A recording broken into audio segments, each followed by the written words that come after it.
So one of the most important things is marking a patient out for a deep plane facelift. And what it really comes down to is we want to limit the least amount of subcutaneous dissection as possible, but no more than, but as much as you need. So patients that are previous lift, like a lot of patients. So I'm going to go through that incision, but then I'm going to mark out the deep plane. So here's her pre-rip to the top of the hair. So we can come back through here, and then we bring the incision up anteriorly here. And sometimes, again, you're moving a lot of tissue, so we have to chase this further.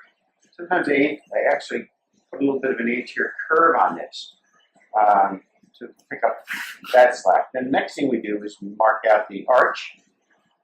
Here's our arch.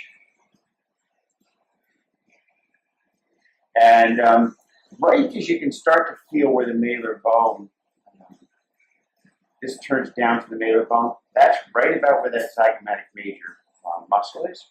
I would mark that out. And it comes all the way out to here.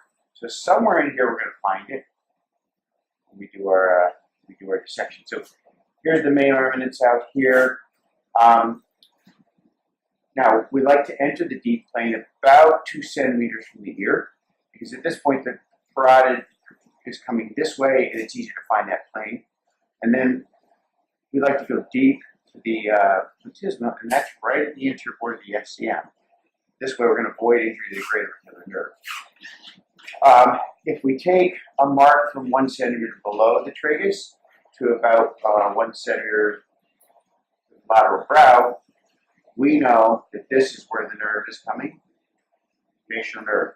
So at that point, we want to be below that. So what I do is I mark this out, and here's the malar eminence. We want to be right about there with the deep plane. Up here, now this is all going to be subcutaneous dissection, and it is important to do that, to make your dissections subcutaneous. So when all this tissue comes up, it's easy to redrape it without any irregularities or buckling.